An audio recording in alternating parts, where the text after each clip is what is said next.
Okay, hi everyone, this is Rashmi. आप सबों का ये रश्मि सिन्हा चैनल में बहुत बहुत स्वागत है। मैं आपके सामने 2017 का उप्स C++ प्रोग्रामिंग का क्वेश्चन लेके आई हुई हूँ। ठीक है, आज हम लोग बहुत ही इंपॉर्टेंट टॉपिक डिस्कस करेंगे, inheritance. This is very very important. Her exam में इससे सवाल आना ही आना है आप लोग को, तो थोड़ा ध्यान से आप देखते रहेंगे, आपको अच्छी तरह से वीडियो समझ में आएगा। ठीक है, तो देखिए आपसे पूछा गया what is inheritance, what are the different types of inheritance in C++, explain with suitable diagram. Okay, तो सबसे पहले हम लोग समझते हैं कि इनहेरिटेंस होता क्या है, व्हाट इज इनहेरिटेंस।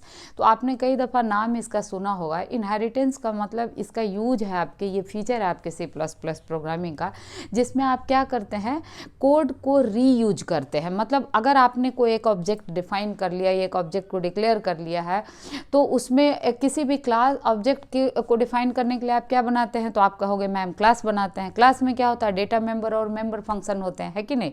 अब वो डेटा मेंबर और मेंबर फंक्शन जो आपने किसी एक क्लास में डिफाइन कर दिया है, अगर वही डेटा मेंबर या मेंबर फंक्शन का ज़रूरत किसी दूसरे क्लास में पड़ेगा, तो you don't need to define और declare again in another class in C++, और you can say in any other language, object oriented language, right. किसी भी ऑब्जेक्ट ओरिएंटेड लैंग्वेज में अगर आपने एक क्लास में कोई डेटा मेंबर या मेंबर फंक्शन को डिफाइन कर दिया है, तो अब आपको उसको दूसरे क्लास में डिफाइन करने की ज़रूरत नहीं है, बल्कि सिंपली उस क्लास को आप क्या करेंगे, इनहेरिट कर लेंगे।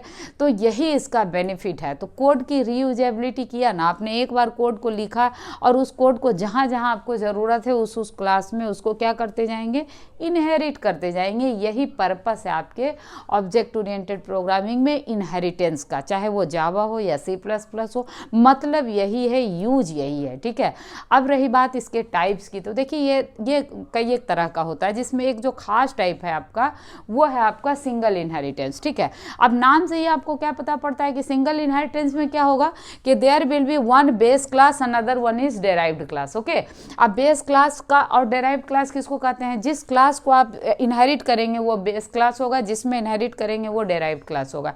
इसीलिए नाम मैंने B1 D1 ले लिया। तो अब चलिए देखिए इसका एग्जाम्पल लेते हैं। तो सिंगल में एक ही बेस क्लास एक डेराइव्ड क्लास में इनहेरिट होगा, बस यही एक सिंगल लेवल इनहेरिटेंस कहलाएगा।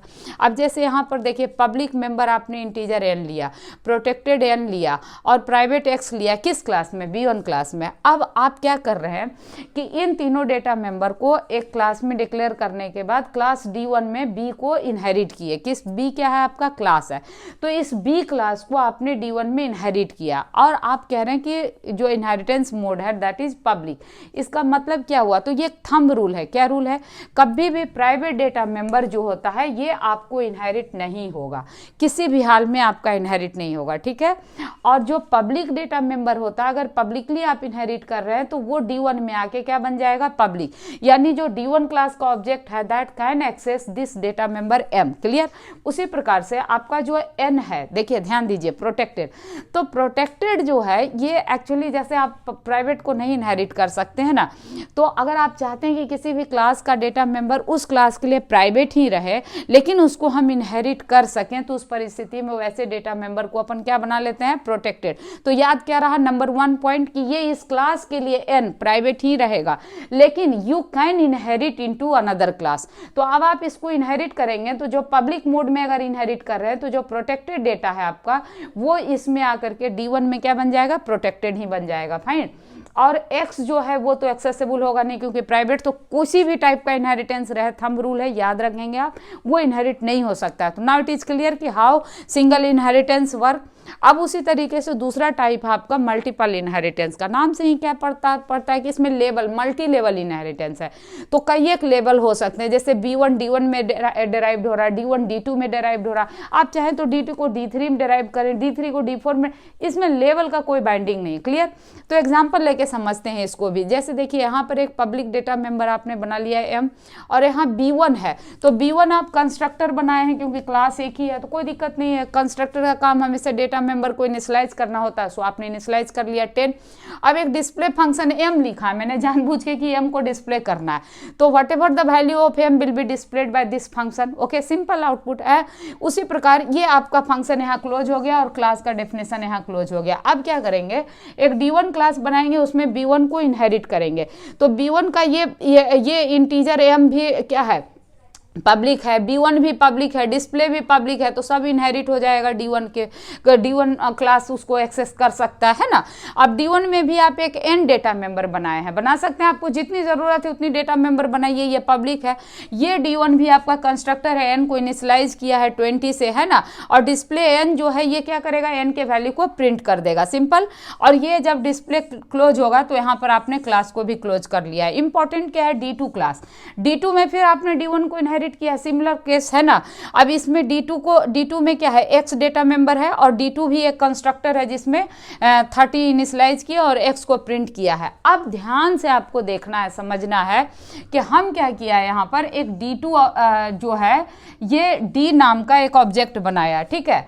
अब ये जो D ऑब्जेक्ट है इसके अंदर किसके किसके लिए कौन कौन सा डेटा मेंबर इसमें एक्सेस हो सकता है, ये इंपॉर्टेंट है। तो देखिए क्लास D जो है ये किस क्लास का ऑब्जेक्ट है, तो D2 क्लास का, D2 का डेटा मेंबर क्या है आपका, X है, तो ये X को तो ये इनहेरिट करेगा ही करेगा, मतलब X तो इसी का है, ये तो इनहेरिट क्या करना है। लेकिन इसके अलावा this D object has power, ध्यान से समझिए, ये जो D ऑब्जेक्ट आप बना रहे हैं D2 क्लास का, it has power to access even n data member also. क्यों, क्योंकि आपने D2 में किसको किया है, D1 को इनहेरिट किया, और n जो है वो पब्लिक है, तो पब्लिक डेटा मेंबर इनहेरिट होता है, मतलब D has power to access n data member also. Similarly D1 inherit क्या किया हुआ है, m को, तो D1 m को इनहेरिट किया और D1 में D2 को आप इनहेरिट किए, तो फाइनली D2 जो है ये किसको इनहेरिट करेगा, m डेटा मेंबर को भी इनहेरिट करेगा। समझ रहे हैं आप हमारी बात। तो आप सिर्फ एक D ऑब्जेक्ट बनाए, but you can access all these data member along with all these functions, है ना, ये सारे फंक्शंस एक्सेस होंगे। इसीलिए जब आपका D.displayM कॉल करेंगे, डिस्प्ले m ये फंक्शन है, तो ये कॉल हो जाएगा। भले ही ये फंक्शन इस क्लास का मेंबर फंक्शन नहीं है, लेकिन इनहेरिटेंस की ये ब्यूटी देखिए कि इसमें हमको अगर ये D2 क्लास में इस फंक्शन को कॉल करना है, ये यूज करना है, तो हमको दोबारा से डिक्लेयर करने की जरूरत, डिफाइन करने की जरूरत नहीं है। हम इनहेरिट कर लिए हैं तो इसको कॉल कर सकते हैं। So it will print you, it will give you m dot dot, यहाँ दे रखा है तो m की value 10। Similarly D.displayN, display n आपका यहाँ है फंक्शन, तो ये जब कॉल होगा तो ये क्या प्रिंट करेगा, n डॉट डॉट डॉट 20। और वैसे ही जब डिस्प्ले x कॉल किया आपने तो ये क्या प्रिंट करेगा, x डॉट डॉट डॉट, जो x की वैल्यू 30 आपने लिया है, दैट इट विल प्रिंट। तो आपने क्या देखा कि D2 का जो ऑब्जेक्ट है D, it has power to access data member and member function of B1 class as well as of D1 class. Thumb rule आप क्या याद रखेंगे, कभी भी प्राइवेट डेटा मेंबर आप एक्सेस नहीं कर सकते। हाँ, पब्लिक डेटा और प्रोटेक्टेड डेटा मेंबर को आप एक्सेस कर सकते हैं, उसको इनहेरिट कर सकते हैं। ठीक है, क्लियर हो गई बात। अब इसका दूसरा पार्ट में मैं आपको बताऊंगी इसके थर्ड टाइप का मल्टी लेवल इनहेरिटेंस। ठीक है, तो देखिए अगर आपको ये वीडियो अच्छा लगा होगा, आपको कुछ भी समझ में आया होगा, तो प्लीज़ वीडियो को शेयर जरूर कीजिएगा, अधिक से अधिक बच्चों तक पहुंचाने में मेरी मदद कीजिए, और आप भी अपना कमेंट जरूर दीजिएगा। वीडियो अच्छा लगे तो लाइक करना नहीं भूलिएगा। Thank you, take care, bye. मैं बहुत जल्दी इसके सेकेंड पार्ट में आपसे मिलूंगी। ठीक है, थैंक यू।